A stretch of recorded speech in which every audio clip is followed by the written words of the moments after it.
The genesis of Pakistan.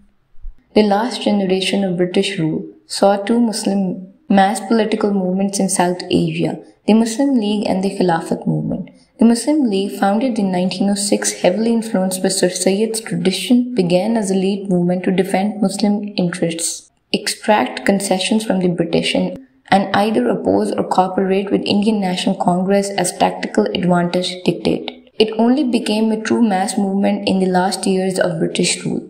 Though founded in Dhaka and what is now Bangladesh, by far the strongest support of the Muslim League was in the heartland of Muslim Urdu-speaking culture in united provinces between Delhi and Allahabad, now the Indian state of Uttar Pradesh. A key moment in its foundation came in 1900 when the British agreed that Hindustani in the Hindi Devanagari script should be placed on an equal footing with Urdu.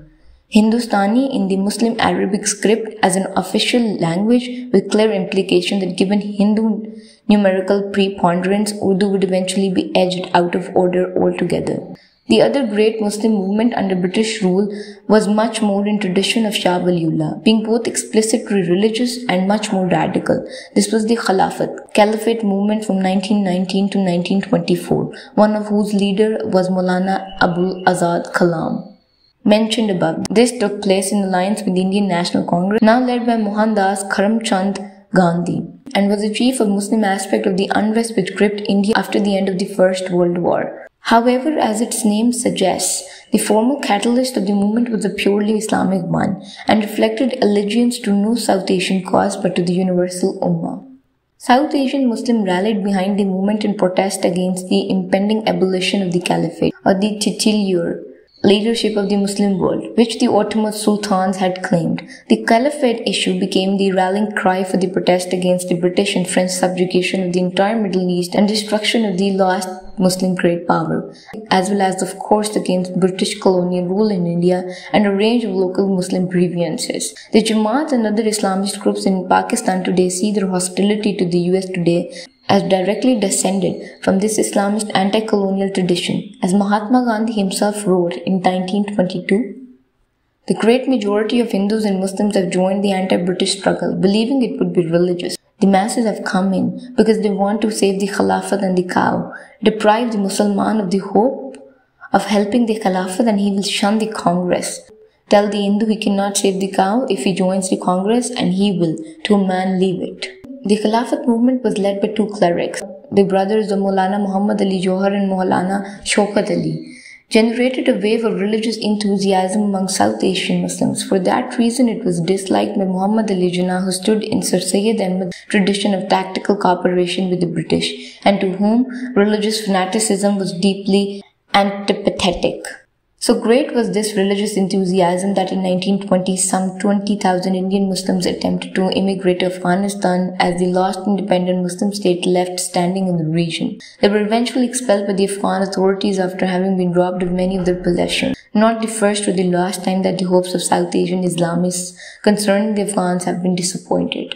The rhetoric of Khilafat movement was heavily influenced by that of jihad, and the movement's violent edge led to increasing tension with Gandhi and the Congress.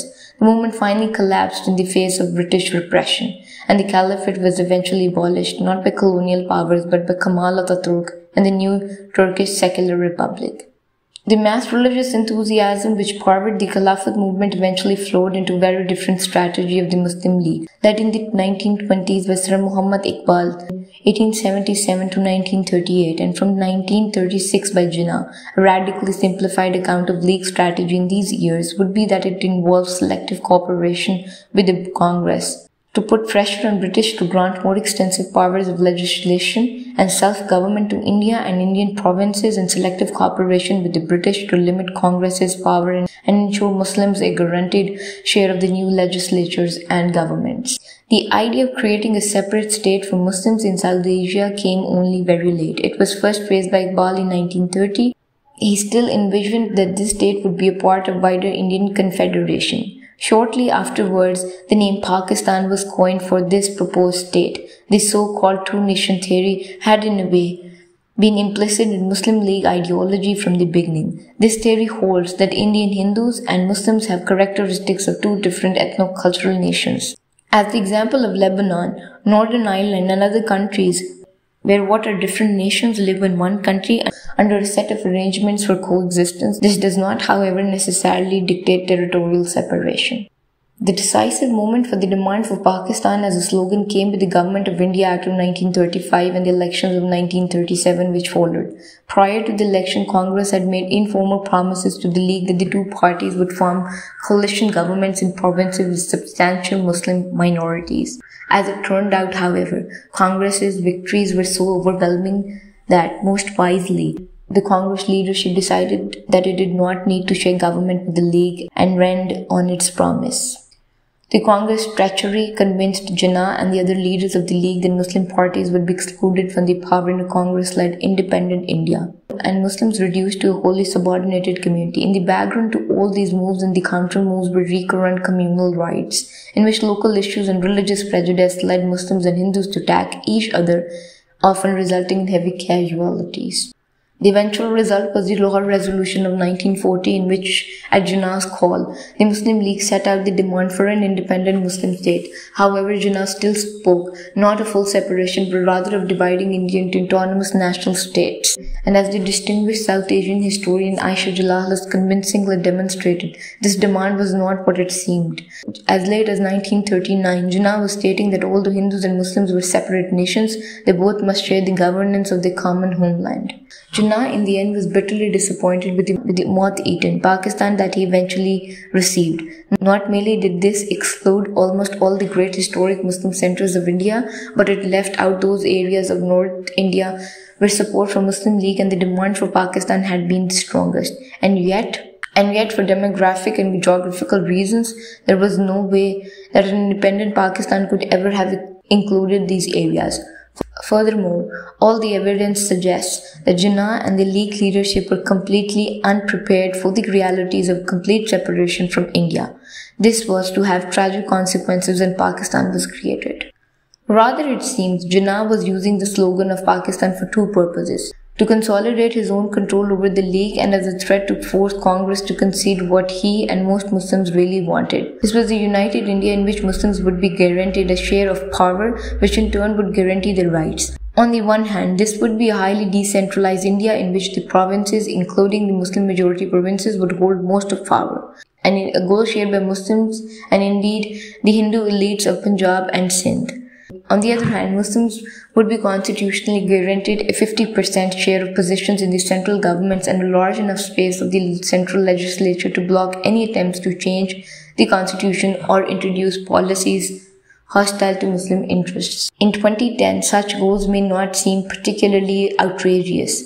In the cases of Northern Ireland, Bosnia, Lebanon, and the parts of Africa, we have been accustomed in recent decades to constitutional arrangements guaranteeing power sharing between different ethno-religious groups and heavily qualifying district majoritarian democracy. However, these demands proved unacceptable to the Congress. They threatened Congress's power. Hindu jobs and the plan of Congress leader Jawaharlal Nehru for state-led economic development, something which demanded on a strong centralized state.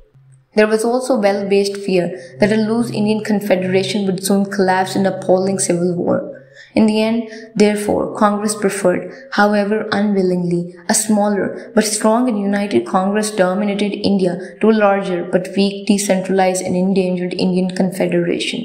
In 1947, with the British rule disintegrating and Hindu-Muslim violence increasing, the British agreed with the Congress and League on Independence and Partition. Pakistan was to consist of two halves, separated by almost 1,000 miles of Indian territory. In east, the Muslim majority areas of province of Bengal, and in the west, the Muslim majority areas of the province of Punjab, together with Sindh, the northwestern frontier province, and adjoining tribal and princely territories. To some extent, the movement for Pakistan may have escaped from Jinnah's hands. As his famous speech to the Pakistani Constituent Assembly had it in Pakistan, Hindus would cease to be Hindus and Muslims would cease to be Muslims, not in religious sense, but that in the personal faith of every individual, but in political sense as citizens of the state. This passage makes clear that Jinnah expected Pakistan to be a Muslim majority but essentially secular country in which Muslims would be the people of the state, but large Hindu and Sikh minorities would exist and would have share of power. Pakistan would also therefore still be part of a wider South Asian unity in cultural, social, and economic terms, with the possibility of some form of confederation between equal partners emerging later. However, since Muslim numerical weakness meant that Jinnah and League could not block Congress's plan by democratic and constitutional means, they were critically dependent on Muslim street power, and this street power was largely mobilized using the rhetoric of Islam, with strong jihadi overtones harking back to the Khilafat movement and of communal sphere. This then collided head-on with Hindu and especially Sikh street power mobilized in the name of their respective fears and visions. Jinnah spoke of a secular Pakistan, but on the streets the cry was the Muslim profession of faith. Pakistan ka nara kya? La ilaha illallah. What is the slogan of Pakistan? There is no God but God. This is still the slogan of Islamist parties in Pakistan concerning the country's identity. The wave of mass religious enthusiasm that powered the Muslim League in last years before partition led Peter Hardy to describe it as a chillistic movement rather than a pragmatic political party. The Pakistan movement therefore was one in which a secular-minded leadership in the tradition of Sir Syed Ahmad Khan coexisted uneasily with mass support motivated above all by the cry of Islam in danger and by the vague dreams of creating a model Islamic society. A combination of this religious fervor with Jinnah's original plan to balance against the Hindus in an Indian confederation was responsible for the most disastrous aspects of the new Pakistan, namely the uniting of West Pakistan, the present Pakistan, with Muslim East Bengal. The union made absolutely no geographical, historical, economic or strategic sense and was bound to collapse sooner or later. Apart from anything else, East Pakistan was indefensible in the face of serious Indian attack, as the War of 1971 proved. The union of East and West Pakistan was dictated in first instance by the need to keep all Muslims together and as to form the largest possible bloc against the Hindus within an Indian confederation. Thereafter, the quite different idea of independent Muslims as the homeland of all Muslims of South Asia and the source of their safety and progress meant that enormous political and economic capital was invested in trying to maintain Pakistan as one state, when two friendly allied states would have made so much more sense. Throughout the 1950s and 1960s, the need to balance, conciliate, or repress the Bengalis of East Pakistan exerted a malign influence on Pakistan's development. The first protests in the East were in defense of the Bengali language and in opposition to the extension of Urdu as the state language. From their opposition turned into demands for greater autonomy and finally into a program of de facto separation.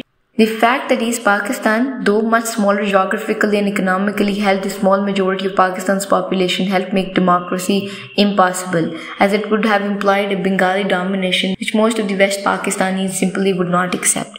This contributed to the breakdown of Pakistani democracy in the 1950s and the military coup by General Ayub Khan in 1958. Ayub then tried to prevent Bengali domination by abolishing the provinces of West Pakistan and lumping them together in one unit alongside the other unit of East Pakistan. This in turn greatly increased local discontent in West Pakistan. Ayub's successor, General Yahya Khan, who took power in 1969, reduced tension in West Pakistan by abolishing one unit and restoring the provinces, but failed altogether to conciliate East Pakistan.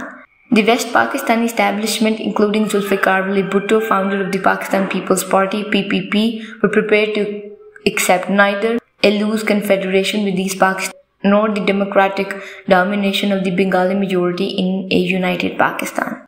During the years of the protest against Ayub's rule, Sheikh Mujibur Rahman had emerged as a leader of the Awami League, representing the Muslim Bengali nationalism. Mujib's 6-point program was a return to the original platform of the Muslim League in British India, demanding maximum authority for East Pakistan, reducing Pakistan to a loose confederation. Bengali radicalism had been increased by repeated clashes in the East Pakistan between demonstrators and troops and a catastrophic cyclone in November 1970, in which after 1 million people died and government was accused of negligence.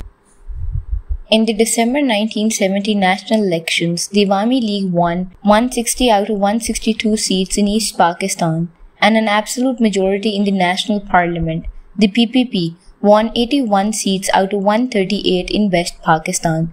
Mujib therefore demanded the right to form the national government, with the confederation the inevitable result. This was acceptable neither to Yahya Khan and the army, nor to the Punjabi elites, nor to Bhutto, who demanded an equal share in the government on the basis of his party's majority in West Pakistan, and to forge an alliance with the hardline military elements in Yahya's administration to resist Bengali demands. A series of moves and counter-moves took place in the following months, accompanied by increasingly violent mass protests and clashes with the military in East Pakistan. Then, at midnight, at the end of 25th March 1971, the military launched a savage campaign of repression in East Pakistan, Operation Searchlight. Thousands of students, professionals, Awami League leaders, and activists and East Pakistani police were killed amid dreadful scenes of carnage and rape. This revolting campaign was the most terrible blot on the entire record of the Pakistani army and was made possible by old and deep-seated racial contempt by the Punjabi and Pathan soldiery for the Bengalis, whom they also regarded as not true Muslims but crypto-Hindus. It is worth noting that, despite recurrent episodes of military repression, nothing remotely as bad as this has ever happened in West Pakistan, where this racial and racist tension between army and people does not exist to anything like the same degree. Indeed, unwillingness to fire on their own people has been one factor in undermining the will of the soldiers to confront the Taliban. Memory of the March 1971 massacres in East Pakistan has been largely suppressed in Pakistan of today, since for obvious reasons, neither the military nor the political parties, including the PPP, which, after the death of Bhutto, was headed for a while by General Tikka Khan, who as commander in East Pakistan launched the campaign of killing there, nor the newspapers, which justified or ignored the killings, have any desire to recall them. The campaign led to the mutiny of East Pakistani troops, the Bengali regiment, and a mass uprising in the countryside. Millions of refugees fled from East Pakistan to India with dreadful tales of the Pakistani army's behavior. 8 months later, with international opinion now ranged against Pakistan, Prime Minister Indira Gandhi of India ordered the Indian army to invade East Pakistan, and in 2 weeks 96,000 hopelessly outnumbered Pakistani troops there were forced to surrender. An attempt to save the situation by invading India from West Pakistan was beaten off with ease. East Pakistan became the independent state of Bangladesh and was recognized by the international community. Because of the vision of Pakistan as both a united Muslim homeland and an ideal Muslim state, the loss of Bangladesh has been seen by most West Pakistanis as a catastrophe, which called into question the two-nation theory of Muslims as a South Asian nation equal to Hindu India and therefore the very meaning of their own country. In actual fact, it was only the terrible circumstances of the end of united Pakistan that were a catastrophe. Separation itself was inevitable sooner or later and left West Pakistan a geographically coherent state whose peoples were also much more closely linked by ethnicity and culture. Pakistan has indeed demonstrated this by surviving, despite so many predictions to the contrary, and by the fact that despite a variety of local uprisings until the rise of the Taliban, it has never faced a challenge remotely on the scale of East Bengali nationalism.